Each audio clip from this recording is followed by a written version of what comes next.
Good morning, sir. How you doing? Yeah, really good, Fede. Nice to see you. Haven't spoken to you for quite a while. Well, we had a quick chat the other day, didn't we? But how you doing? All good? Very good. It's been interesting times, I guess, for everybody. So we're recording this on the 26th of March, 2020. The world is going through a crazy pandemic and quickly sprinting into an economic catastrophe. So felt like a great time to just have a chat about cybersecurity, didn't it?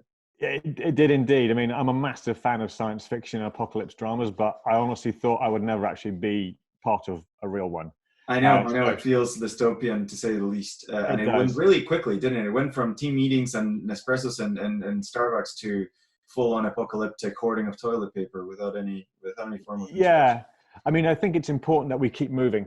That is the Yeah. key thing, because if we all run around like headless chickens and don't do anything, Yeah. that's when the world starts getting Wasn't it problems. Brad Pitt in World War Z that said "Movimiento es vida" in a really Yeah, bad Spanish? Movement is life. moving is life. I Exactly, absolutely loved it. exactly. We got to Sorry, keep let's rolling. do quick intros for everybody's benefit. So I'm Federico Charowski, Managing Director of Quorum Cyber, and I'm joined here with Toby van der Grift, who's the UK and Ireland Regional Director for Swindling. Awesome. Good morning, That was Freddie. that Yeah, was that appropriate? Yeah, that was the that's right word. perfect. That is me. I'm in charge of the UK for sales, and I'm also in charge of the operational aspects of delivering for customers. I have a team of professional services people. Professional services people. I got some SEs. Yeah, and we're growing rapidly in the UK. It's exciting times. Yeah, I heard. It's good to see you guys growing. I've known you for about 10 years now, so it's been good to track your career and progression. And the fact you're in Thanks. Swindling, I always found absolutely amazing. So awesome. Yeah, Awesome. yeah, thanks. It's been good watching you guys in the background as well. It's funny how we live in our online worlds, as you kind of stay in touch with people at a distance, don't you? Just Dude, seeing what's it's really going on. cool. It's really cool Yeah, to it be is. able to stay in touch like that. And today that's become essential as well. So It has is now an everyday part of life for everyone. so So how do we get to this chat then? You wanna give yeah, us so I reached out to you probably about 3 weeks ago because I saw a post of yours on LinkedIn where you commented that you had given a presentation at Scott Secure, where you got a bunch of delegates to stand up and talk to each other about the fact that actually people are only getting about 60% or less utilization out of their cyber technology investment.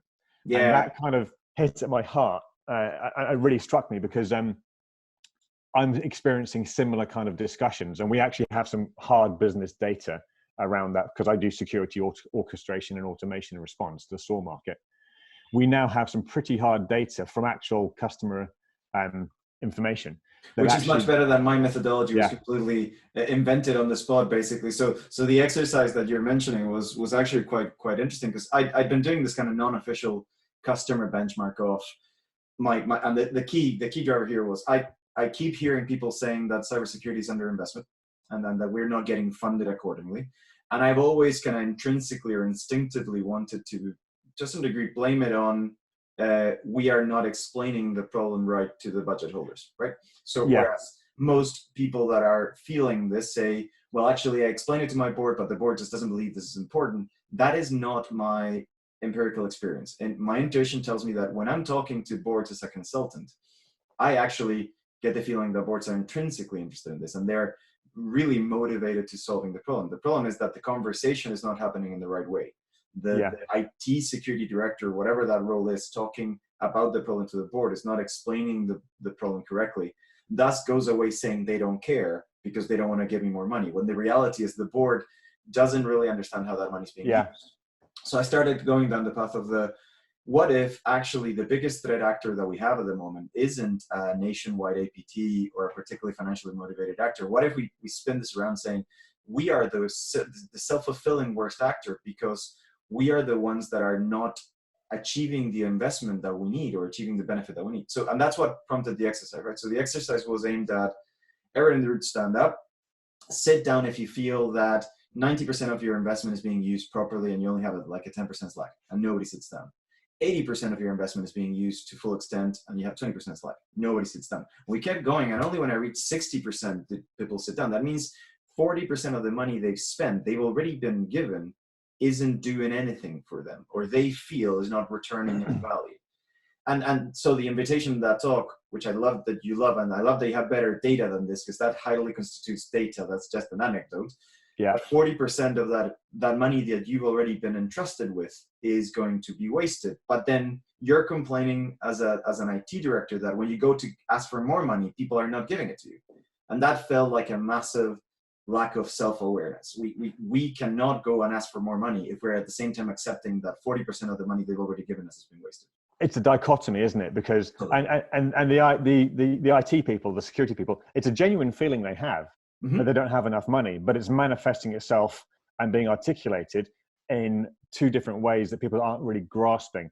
Your point about having people stand up and then sit down when they felt they'd got to a point where they could say, I'm getting utilization, was outlined to me because we did some data with exploration with a customer that has to remain nameless. But they went through, they did an exercise. They looked at standard phishing, they looked at spear phishing, they looked at malware hunting. And they worked out all the tasks they have to do to reduce, to solve those problems. So they took each task they did to solve each of those problems by the amount of time it took, multiplied by the number of times they had to solve a phishing or a spear phishing or a malware case. And they worked out that it would take, X amount of hours per month to deal with that. Okay. Then compared that with the amount of time they were actually spending on those tasks. And it turns out there's a whole bunch of tasks which don't get touched because they can't get around to it, right, because they don't have enough people. And so they've got the tools, these things are firing. The tools are firing. Yeah, but they can't, But what we do with SIEMs, what do? We always talk about prioritization. We always talk about finding the needle in a stack of needles, don't we? Yeah, and at the moment, security is dealt with by saying, we're going to prioritize your top really nasty ones, and the ones that don't look so bad will either leave because they don't look so bad, or we wait to the bubble up. But that's where the bad guys like do their it's like the traditional vulnerability management problem of the informationals nobody looks at, right? Because nobody cares about the level 1 and level 2. It's just focus on the highs and crits. What can possibly go wrong if that's your approach? Yeah, exactly. No, it seems to have been this space forever. I mean, we've been working on similar spaces for about 10 years together, and the driver that I've seen in the security operations center space, in the SOC space, has been almost tracking linearly to the progression of the SOAR market, where the driver, at least for me as a SOC provider, is I need my humans doing the cool creative stuff. Yeah. I don't need my humans doing the high volume, low intellectual requirement stuff. That should be automated. That should be done by a machine. Because ultimately my efficiency and my effectiveness is driven by providing the end-to-end service. If the business outcome is not that I've been able to detect and respond to an attack, I failed. And I can't blame that on triage. I can't blame that on investment. That doesn't fly anymore as an excuse. Well, you could say that's the reason, but that doesn't matter because that doesn't matter because the business outcome failed. You didn't deliver. If you've been done like a kipper, it doesn't matter what the reason was. You were still done like a kipper. In the words of numbers, do you have some of those statistics? Are those publicly available, even though they might be anonymized? I've got a slide I can show you. Yeah, you want to share screen? I actually posted it on LinkedIn. Excuse me, a couple of weeks ago. Let me see. I should have got this prepared earlier. Yeah, because again, I have 60%, 40%, but that was people standing in a room. Hardly empirical evidence stuff. Just let me. I've always liked the idea. So there's a point while you fish for that slide. I'll buy you some time, very, very non-casually. There was one of the points that I think we discussed when we were having the first chat, which was around for an organization to actually become good at this, to do effective work in detecting and responding to incidents. My feeling, again, it's an intuition, but my feeling is we've been trying to throw money at it by buying tools or services or capabilities, right? But we've really lost track on the efficiency requirements. There's so much you can do just chucking resources at something until the point where the law of diminishing returns means you're not going to be getting much for investing any more money in that problem. Yeah. So we need to go back to a couple of steps. And I'm still in this from one of my friends, but I usually think about being effective, efficient, and elegant.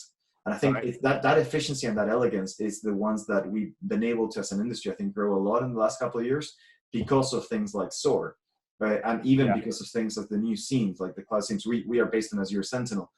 The elegance of an Azure Sentinel solution compared to what it used to be in the old markets is outstanding. And I think that ultimately drives efficiencies, which then enables you to become more effective. You can be more effective if you don't improve the other two. Well, it's the same old. Can you see the slide now? Is it on the I can, and I'm hoping it's getting recorded correctly. Yeah, marvelous. So it's the old adage, isn't it? I think Isaac Asimov said it. Machines should do the work. Yeah. Humans should do the thinking. Yeah. And no one becomes a certified ethical hacker or does an MSc in cybersecurity so they can spend their life building spreadsheets. Indeed. and cutting and pasting. No, So which is indeed. why you need to get a machine to do all the cutting and pasting, do the correlations and things like that. So this is the data I was talking about. So this particular customer, basically, this is where they worked out. They call abuse email what we would call standard phishing. They call phishing what we would call spear phishing, and malware is what's malware. Okay. So they worked out the number of incidents they have, which fall into those three categories, times by the number of activities and the amount of time they spend. That's what they were spending per month doing. So about 140 hours dealing with phishing, for example. Dealing with standard phishing, and Okay. then about 30 hours, 35 hours, a whole FTE week dealing with spear phishing, and then looks like about 5 or 6 hours a week they're dealing with malware. But this is the time they were actually spending on it, just here. So that tells us that this is that turned into money, by the way. So we use their cost, which was £57,000 per year for an analyst. Am I reading that right? That's about £2,500 of wasted not doing anything money between. Yeah, basically. Wow. Basically. And this is the underutilized. Just move my screen there. This is the underutilized. This is the percentage underutilized, basically, we're looking at. That's incredible. But the reality is the bit between here and here. Yeah, exactly. On this blue bar, between the top of that blue bar, these are all stuff that they did not attend to. These are incidents and alerts which were considered to be, nah. Yeah, no, I don't have time for that, so I'll deal with it when I get to it. Yeah, exactly. Or until it flares up, which is why, I mean, I've been hearing this phrase since I started in this, over 10 years ago, which is whack-a-mole. So that explains why everyone's playing whack-a-mole, why things keep flaring. That's one of the reasons. So between that, I carry that. So pin that one, right? That's a cost of you spend money buying a tool or deploying a capability that you're then doing nothing with the output of which. So it's ridiculous, right? Because you didn't prepare your operational ability to actually use the output of the tools or solutions you've had. Because you can say, well, we're in a seasonally high period where phishing has gone through the roof, COVID-19, and all the actors that are taking advantage of that opportunity, teams that are scaled down, plus an opportunity to get people to click on HMRC returns, great time. You're going to see a seasonality of this where attacks are going to go through the roof. I could understand those numbers looking worse in a situation like what we're experiencing today, because there's a heavy load of attacks coming through. And also, people are less focused on their jobs, because a lot of people out there are thinking, how do I get my house ready? How do I look after my family? What does the future hold for me? So people's, same as me, everyone's focus is moved to the right. Different for you because you're a business owner, business leader. But for people who are employees, they're all of a sudden, everyone's got a whole lot more to think about than. Totally. And we're all humans, right? Business leaders have kids too. I have 2 5-year-olds in the bottom room watching Lego Star Wars at the moment and buying us some time to have this conversation. So my point to that is that slide is not seasonal, right? That's an average. Yeah. That's an average. So that it gets worse than that. This is just the absolute average, which is terrifying. And this is just 3 examples as well. These are just 3 examples. If you also think about your average SOC, we refer to it as a SOC, a Security Operations Center. Yeah. They also get involved in day-to-day engineering tasks as well. So they don't just deal with incidents and alerts. Halfway through dealing with down here in time actually spent, and this actually might be indicative as to why they're not getting across as much as this. They'll say, hey, we just had 5 people resign. So can you just go through and do a quick back search on, did they paste anything to Pastebin? Did they forward anything to Gmail over the last 6 months? We just want to check, because we know when someone's going to leave. They usually don't wake up in the morning and go, I'm leaving today. It's happening for 3 months. Yeah, they're thinking about it 3 months in advance. Yeah, and there'll be reasons. So or they'll say, can you provision, and especially now, they'll be saying, can you provision more VPNs for me, please? Yeah. Can you get us ready for this? The guys in the SOC or the security team will be doing lots of other things, not just looking at incidents. Agreed. We're trying to keep the teams focused. So I guess to bring it back to the main point. So if you're talking about automation as a potential sharpening tool, right? So I guess we've in the SOC, again, coming back to the SOC, we've leveraged a heck of a lot of automation. Not necessarily your product, which is hilarious, and we can have that chat later, but automation as a philosophy to do exactly that, right? Which is enable my humans to go, because humans are expensive, right? And you want them to be expensive, because you don't want a human to be a ticket monkey. You want a human to actually be a creative free agent that can go and outsmart attackers, and that's what you want your humans to do. So we've really leveraged automation and machine learning to to drive the activity that needs to get done, but not necessarily by a human, so that we are more profitable and we're able to cater for more. I guess the second point, back to your you didn't touch on the worst false positives, and I wonder if you do have an insight as to how does automation play into. A lot of the times customers are asking me, it's a typical tender question, which I think is, I understand why it's there, because historically this was a problem, but I think it's not a problem as big anymore. And we're just keeping this question, right? And the question is, how do you deal with false positives? And they want to see a concise methodology. My thinking about this usually goes, if you have a lot of false positives, you have really poorly written rules. You have questions that are too broad, they are matching too many behaviors that are not an attack. So we focus very much on quality analytics that actually don't fire false positives. So you want to focus on true positive detections, not on queries that, because the query logic is flawed, they have to be so broad that you have hundreds and hundreds of false positives. So how does automation play into that answer? So it's a really good question. I love it because that hits on a lot of different levels around what happens in the SOC and your runbooks, playbooks, workflows, whatever you want to call them. So we talk about alert aggregation, because most people have a scene, but not everyone does. But even if you have a scene, you're blending loads of logs into it. And as you say, you write the rules in that scene platform or whatever platform you're using to triage those alerts, to either prioritize or remove the false positives. False positives are a fact of life. In most organizations, they will still come through to a certain extent. A well-run organization will have all the alerting logic. They will have all of the tasks and the triages and the workflows designed specifically to take the systems and the analysts through a set of gates where you come down to and you consistently get to the point where you say, okay, I know it's a false positive, move to one side, move on.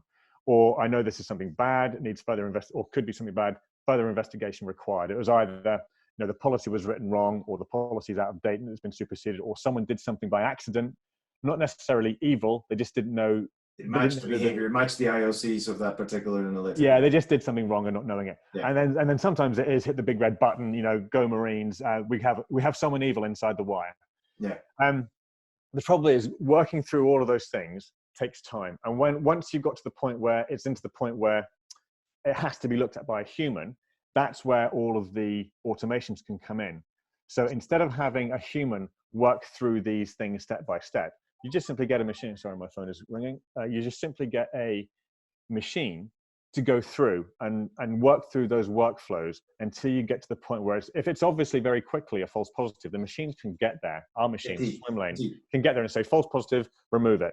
Okay, that all happens as part of the alert aggregation. So before an alert even hits the human desktop, it's already been aggregated. So only the things that need a human to do some thinking and deeper investigation, only those things hit the humans. And not only that, the point is that when those alerts are presented to a human, you've already done the prioritization.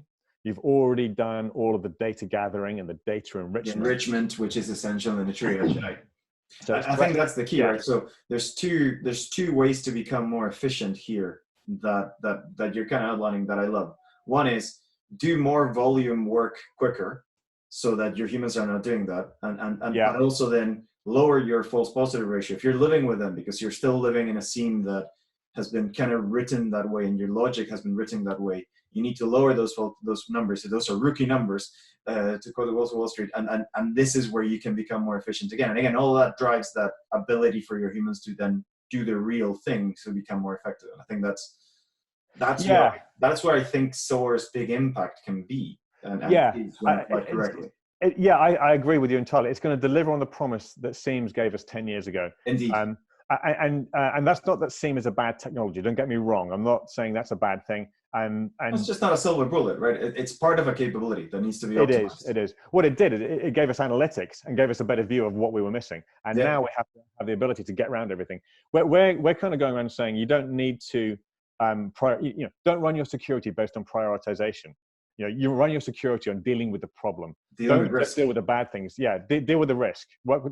Close your risk down, save yourself money. The other thing is, once people start, everyone's trying to call me. The most popular man in the world, man. It's the first time ever. I've got my wife up there making me. Nobody calls me. It's fine.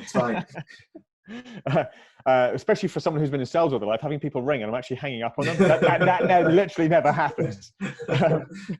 um, uh, So you're talking about the force multiplier that is automation. To me, and to me, that's the key, right? So the Seams delivered what they could of this capability. And then we realized that the problem was so much bigger, I guess, to a certain degree than we thought. I think that's where automation, to me, but it's been around for a while, right? So automation became a thing. Every Seam and SOC that I've run had automation in the form of Python scripts. Yeah. What we've been able to do with things like Swimlane, let's mention the others as well. So we use the Azure components of it. But what you're able to do by integrating it closer to the ecosystem is just make sure that that machine, that business outcome happens quicker and more effectively. And more, you said the word consistent, and I think that's something that I don't want to dismiss as something quickly. Consistency is key. If every investigation cannot be a creative act, right? So yes, you need the creativity of a human to outsmart an attacker, but the consistency of the process being followed every single time the same way is what good governance looks like. And SOCs, and this is something I evangelize a lot when I'm having this conversation. A SOC is not a bunch of kids with hoodies being really good hackers. It's really strict, boring governance, really strict, matured, improved processes, and it's continuous improvement of that governance framework. I think that's where automation drives so much maturity into it that I'm ashamed it hasn't happened more. Yeah, the maturity and it's running the drills. You know, when I used to work on the ships, you have fire drills, you have man overboard drills, you have evacuation drills. These are for a reason, so that when the excrement's hitting the rotor blades and people are running around panicking, they have somewhere to go. They don't have to ask themselves a question, what should I be doing? What should I be doing? They know exactly what they're going to do next and what the people around them are going to do. The same has to be the same in a SOC. You have drills, you have rules, things you do. And it stops people panicking, but it also ensures that you have a defined outcome. Every time something happens, you know exactly what will have been dealt with, how and why. And then that gives you a baseline, a datum to work from for anything that's happened outside of the ordinary. Because let's face it, the attackers do come up with new things all the time. All the time, no, and that's part of the nature of the SOC, right? So this is something else that I talk about. And I think you and I have been in a situation a long time ago where we've seen a SOC that was very, let's just say, compliance driven. So the second that change management becomes a weekly affair for a SOC, you're in trouble, because the idea of a SOC is it should be able to move dynamically with the threat. A SOC is not a static lake of analytics. A SOC is a river, changes every day, all day. So, and if we don't have that adapting, that evolution of the SOC as part of BAU, you don't have a SOC. You have a Seam that's been framed in a little picture and hung on a wall, but that's hardly the business outcome you're looking for. And again, I think that's where, so we use automation as well for a lot of the ingestion of threat intelligence, and to be able to leverage an automation engine to go do that for us, it has proved essential. So again, I don't understand. I guess that's at one point when you started appearing as a quadrant, as a product offering, and you can probably close on this in a couple minutes, but one of the fears that I had was similar to what happened when UABA, when user entity behavior analytics happened, was who's going to win the competition, right? So Seams are here, UABA is here. Who's going to win? And then what we saw happen was the Seams adopted those as features, right? So UABA became a feature of it. What do you think or what's your prediction, your 8-ball prediction of what's going to happen between the SOAR market and the Seam market? Is it going to be a merge? Is the Seam market going to adopt it as a feature? Is the SOAR market just going to go, look, you're just a login gesture, let me do the heavy lifting? Yeah, it's really interesting what we're going to see happen. You're already seeing Seam vendors start to build elements of SOAR into their product offering, and also some vulnerability companies build elements of SOAR into it. But what you have to do with SOAR, there's many levels to this, because we call it SOAR, and the S in SOAR stands for security, okay? But actually, you need to be able to go beyond the SOC, because just like, joiners, movers, levers, or if you work in an environment where you're spinning a lot of workloads up in Amazon or Azure, where, I've got a customer at the moment, a big organization, and they're talking to me because they need to they have a 2-week sprint cycle. If they want a new feature or a new integration out of some of these other platforms, they have to wait 6 months plus, because they run at N-1 on their software versions. Whereas what you need is to be able to match that speed. So I'm kind of going off on a slight tangent and a rabbit hole here. No, but it makes sense, because if you can move quick enough to keep that organizational change at pace, that doesn't work. That's where automation it makes sense for me for it to be the hub that aggregates Yeah. all the business processes, right? The fact that there's an implementation in technology is almost non-consequential. The key here is you need a thing in the middle that can grab all the different Yeah. inputs and make logical decisions with it. Yeah, we're also seeing some of the SIM vendors that charge on either volume of data or events per second, et cetera, et cetera. They're becoming very, very expensive. I've seen companies Totally. go from having over 1 million events per day to like, 3, 4, 5, 6 events per day. And if you're whether charging by EPS or storage, either way, that's getting pricey. And also it drives to the wrong behavior. So again, you're playing to my absolute strengths here, which is I hate solutions that incentivize customers to do the wrong thing, right? Yeah. If I'm getting penalized for logging more events, then what's my incentive here to go find more things? Yeah. You shouldn't that's counterproductive to my business outcome need, which is to detect and respond to cybersecurity incidents. So I totally agree, and that's not the way that products should be rendered these days. So yeah, the consistency and the change management thing you were talking about earlier is also interesting, because I'm a firm believer that the SOCs should be, the security team should be enabled and empowered to go and make changes when they need to, but that still has to be done within the change process. It might be an emergency change, but it has to be approved, logged, audited, and you have to have also, I'm trying to come up with a decent name for it. I'm starting to call it the history rewinder button. So if the SOC, do tell.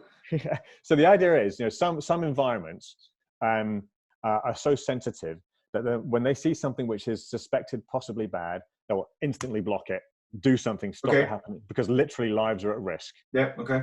Then it turns out actually it wasn't malicious. It was just someone doing something. We need to undo it. So they've blocked something. They need to be able to hit the history rewinder button to unautomate that and go back to the previous state quickly, because it's one thing disrupting the business because you're saving lives. It's another thing to keep the business disrupted when it wasn't necessary. So they need to be able to undo that as well. Clearly, undoing actions is not always easy. It's not just doing the workflow in reverse. There are other things, but yeah. No, but it also implies that you're learning as you go, right? So you make a decision based on the information that is available to you at the time. You define your risk appetite and you align your automation policies against that risk appetite. So you've taken that action because with the data that you had at that point, that event was the right decision outside of your risk appetite. So you made the right call. The fact that you learned something afterwards and you've decided to revert it only shows the maturity of your process at being able to not just fire and forget decisions and never analyze. That's part of the lessons learned, and then you improve that automation. But again, that's where consistency comes, right? So if we were making individual human calls in every step of the way, the error proneness of that procedure is huge. Whereas absolutely, by automating that, you actually get consistent approach. You also can be consistently wrong, but that's where the ability to engineer it to become smarter over time becomes key. Yeah, absolutely. So yeah, it's an interesting marketplace. When I started selling SecOps and SOAR products before SOAR was a word back in 2016, you'd speak to people that were aware of the symptoms they had, but no one really understood why, that there was a thing they could do to solve the problem. And automating in the SOC was a bit, I like the idea of that, but no one was really doing it. Fast forward to this year, and I'm having people say, actually, this is going to be one of our bigger projects. But there's some really interesting differences in the way people are approaching it. Some people want to take a workflow off the shelf that's been provided to them by a vendor, and they're quite happy to plug it into their business. And ergo, there is an unspoken assumption there that their process is the same as everyone else's and their risk profile is the same, but no one is the same. Out of the box, it'll be fine. What can possibly go wrong? Well, forget about it. We'll review it. You have 100 use cases out of the box. They will only fire true positives at you. You will never have to do anything. Problem solved. Yeah. Seeing this, the snake oil vendors are rampant these days. Yeah. I mean, it's I think what you need is that extensibility. You need the flexibility. You need the ability to create both simple and also multi-layer complex use cases. Because what we're finding happening is the first thing people do is they take their existing workflow and they just get a machine to do that sequentially, just like a human would. They swap the humans out for robots. So it's a human replacement engine. Yeah, but then they have a penny dropping moment and they go, hang on a minute, my machines can do more than one thing at a time and they can do it faster. So they're starting to kind of stack the decision making, stack the correlation, stack the actions all at the same time. So it's speeding response times, and that then has a bottom line impact. When we roll that, just looking at incidents, the faster you can resolve an incident, quicker you can save the business, quicker you get back up online. Bottom line impact, positive impact. Business outcome delivered. apply that to things like where we're talking about spinning up workloads, or apply that to joiners, movers, leavers, or putting creds into GitHub, things like that. If you can automate that, all of a sudden, because what happens is people are using things like Ansible, Terraform, Jenkins to do stuff in the DevOps world. But then security goes, hang on a minute, let's have a look at this. Yeah, quite. And you go, so let's automate that as well, And that also feeds back into the actual, the operational side of the SOC as well. So I guess that's about one for a different conversation, but I've seen some really good approaches, some really fantastic things being done in terms of codifying your security policies as tests so that they are run automatically on every push. And in that case, yes, perfect. We're having quite a lot of conversations with people about that too. It's so cool because then the result is every time somebody pushes, if the push succeeds, it automatically passed all the tests. If it didn't succeed, it failed the test, hence it's not secure, failed at criteria that we had in security. Goes back to dev and fix that. It's a beautiful way of making it flow to a degree that I think it's only been possible really in the last couple of years. And it's super exciting to see us moving into a collaboration development community as opposed to maker checker, right? You create code, I will come review it, which introduce so much lag and animosity between teams. Whereas now you build the security policies into the dev pipeline, devs dev, and then if they pass, then great. Otherwise, they will be told that. But also, I call it getting to know faster, not as in K-N-O-W. We're getting to N-O, no. If you get to know faster and earlier in the process, you don't go all the way through. So get to know early. Not that you've done something wrong that was intrinsically wrong. Agreed. Yeah. Well, look, this was a super fun morning, actually, in the middle of what is usually not really fun time. So I appreciate your time. Is there any last thoughts that you wanna mention or? No, I'm all good. I've really enjoyed talking about it. I mean, obviously, I would love to hear people comment on this. I've probably said some fairly contentious and wide-ranging things.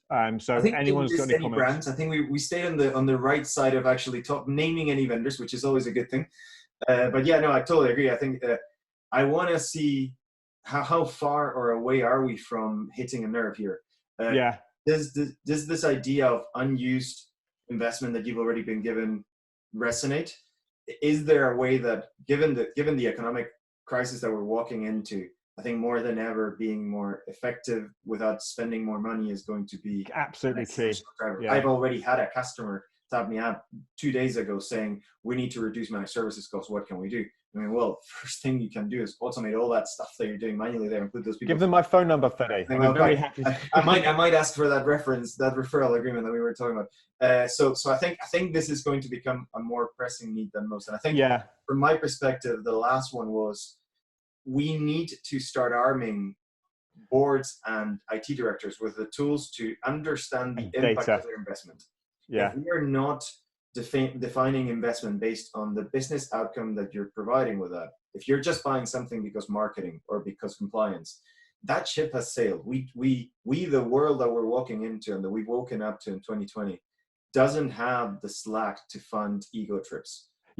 So we need to dramatically shift that. We need to mature. I mean, for years, security, you take like selling endpoints and firewalls, it's always been viewed as, well, what's the business case? Well, it's an insurance policy. You buy insurance for your car and your house, right? Well, why wouldn't you buy it for your business? This firewall is your insurance. This endpoint is your insurance. Actually, you look at the rest of IT, it's all built around return on investment. And you're either going to reduce risk, increase revenue, or reduce cost. And now with SOAR, with automation, with people I'm working with, I'm having actual conversations with customers about actually, I'm going to impact your bottom line like this. I'm going to improve your bottom line, and I'm going to reduce your risk visibly. We will be able to measure that. You'll be able to measure a reduction in annual loss expectation. Same here. And I think that's been where some of the most fulfilling conversations I've had in the last year and a half. Which is tangible risk reduction versus your security investment. Yes. And so that you can make an educated decision as to how much do you want to invest to reduce risk to how much. Yeah, I love that. If that's not the conversation you're having, and you're still having I need a 20% increase on my cost because I want to integrate with a widget that pulls in from there and there. No, it's all about investment and reduction. Cool. Well, look, it was a pleasure to see you. And you too, Fede. Take care. Speak to you soon. Take care. All the best. Bye-bye.